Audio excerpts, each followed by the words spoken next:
This is the week of Slichot. This is the week leading up to Rosh Hashanah. And for those of you who came Saturday night as we did this year's kick off of the high holidays, I give you homework. I know. The homework was, as we embark on this journey, as we begin to travel towards the top of Mount Moriah, I said it's not like we have to pack our bags. We have to unpack our baggage. That's the work at hand. We have to open our heavy baggage in front of us and start to see what's bubbling up on the surface. What are those places we're still wrestling with?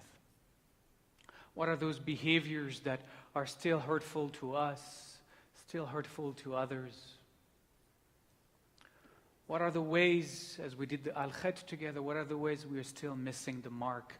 What are the ways we are still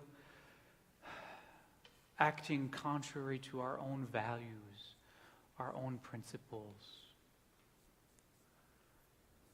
Moving away from the holy center of our being, collapsing into the will of our ego, subject to its whims, enslaved to its desires, which are mostly desires for control and power over others, over our circumstances.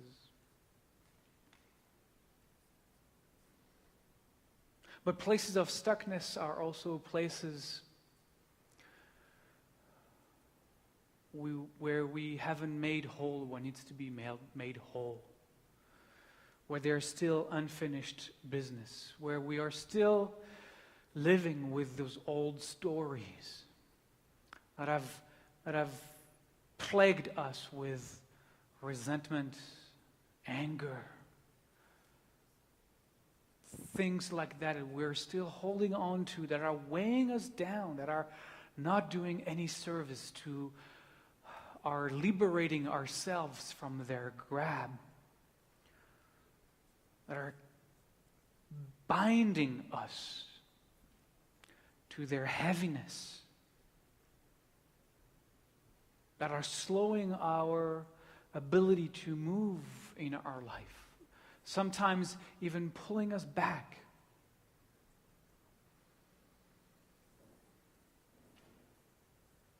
The places where we hold on to those faces, those moments, those hurts, the names of those we have not forgiven yet, the situations we are yet to make peace with.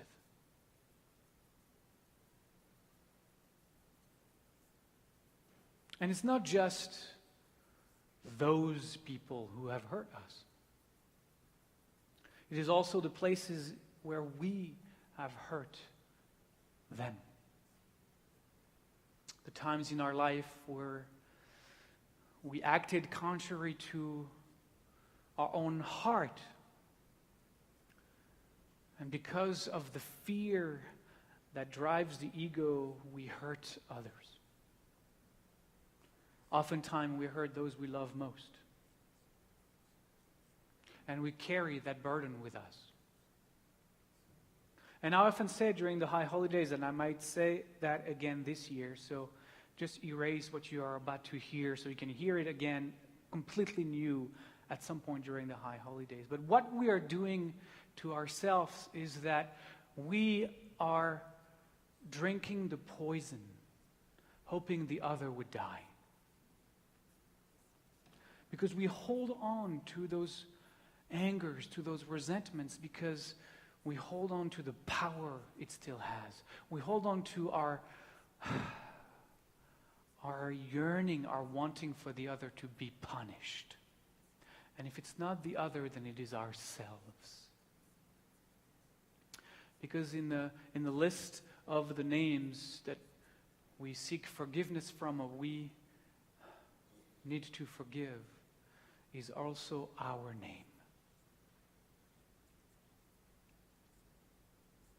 And perhaps even for some of us, the name of God. We perhaps have come to a place where we can forgive God. So,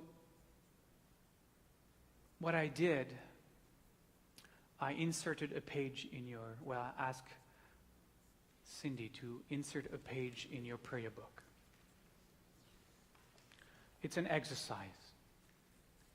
It's called Opening to Forgiveness, if you're looking at page 1. We're not going to do this right now.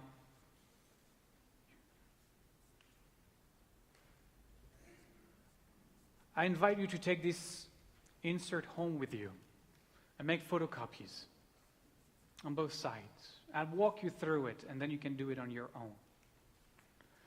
This is the Ribono Shel Olam on page 1. It's the prayer we closed the service of Slichot with last Saturday.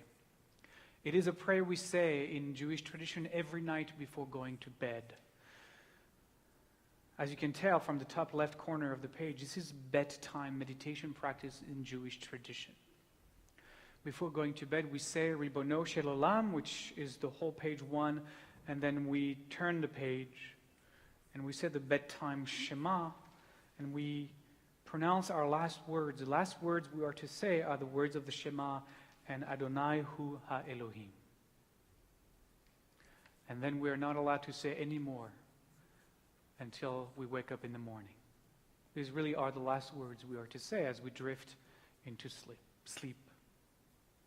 So look at the Ribono Shel Olam on page 1, just the bottom part, the translation. See, I left some blanks there. This is the place where you're going to write the names on your list. And you're going to say, majestic presence of the universe, I now forgive so-and-so who has hurt me, so-and-so who has done me wrong, whether deliberately or by accident, whether by words, by deed, or by thought, whether against my pride, my person, my property, in this incarnation or in any other. Because in Judaism, especially us mystics, like in other traditions, there is a sense of our being the one incarnating and reincarnating in infinite bodies. May he or she not be punished on my account. So that's the names of those who have hurt you. Now, those you have hurt, that comes next. And may it be thy will, eternal one, who is my God and the God of my fathers and mothers, that I be no more bound by the wrongs which I have committed towards so-and-so. That I be free from patterns which cause pain to me and to others, that I no longer do that which is evil in thy sight. May my past failings be wiped away in your great mercy, eternal one. May they no longer manifest through pain and suffering, within and without. Let my words, my thoughts, my meditations, and my acts flow from the fullness of your being, eternal one, source of my being and my Redeemer. Every day we close the day forgiving ourselves, forgiving others. If we have hurt someone, we also pledge to make amends the next day, or the next time we see them, or we pick up the phone. But we don't let things linger. Every night we try to close the business of the day. We try to free ourselves from whatever is burdening our soul. But it's not just enough to say the words. We have to take the action that follows, obviously. Slichot is the decision we make to forgive. Because we can't just say, yeah, I'll forgive this year, and not mean it. Slichot, and this week, is we making the decision that this year we are deciding that we are no longer going to carry the burden of our lack of forgiveness that is destroying us from within. So here's what you're going to do. You're going to make your list of those you have hurt. And you're going to make the list of those that have hurt you. You're going to make the list from, number one is the people who have hurt you the least. Somebody who just barely did something that you felt hurt by. Nothing major. You know what I mean? Nothing critical. The guy at the cash register that looked at you funny. I don't know. Something like that. And then you're going to make your way down the list. At the bottom of the list is the one that is unforgivable. And you might never get to that one. You might never get to that one. You might never get to that one this year. You might never get to that one next year. You might never get to that one in this lifetime. There are things that people have done to us that, however loving and compassionate we want to be, there are still things that are beyond our capacity to do that. And that's okay. That's okay. Do everybody else. Now, dayenu, that would be enough. And then put your name as well on that list. And then put God on that list if you need to as well. And then do the same thing with those you have to ask forgiveness from, those you have hurt. Be serious and make a list. And by Yom Kippur, if you can, make amends. How do we make amends? Just very briefly. When we make amends, we don't come to the person or call the person and say, I'd like you to forgive me. Would you forgive me? Because when we do that, we put the burden on them. And that's not what we want to do. When we ask and try to atone for our stuff, we meet with the person for coffee or tea, or we call them if they're not around, and we say, look, I'm aware of what I've done. I'm aware of the hurt that I have caused you. Don't remind them what it was. That only will hurt them again. Just say, I'm aware of the hurt that I have caused you. And I'm sorry. I am truly sorry.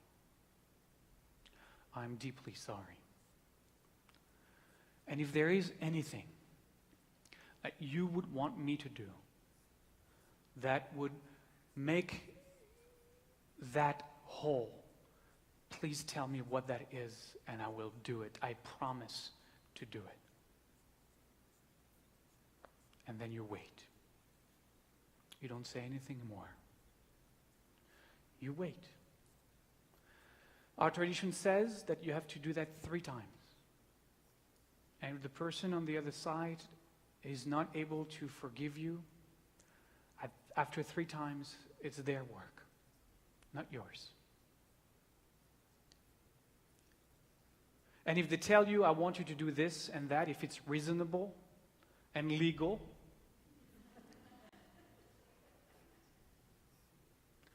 you go do it.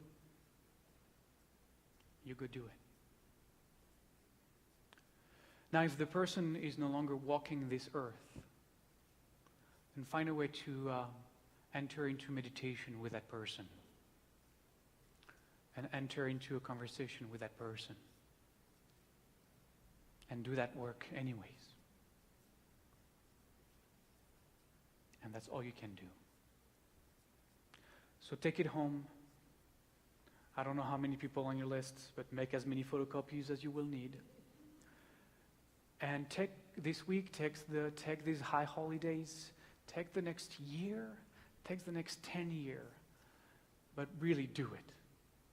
Make your world and our world a more compassionate, a more whole, a more forgiving world.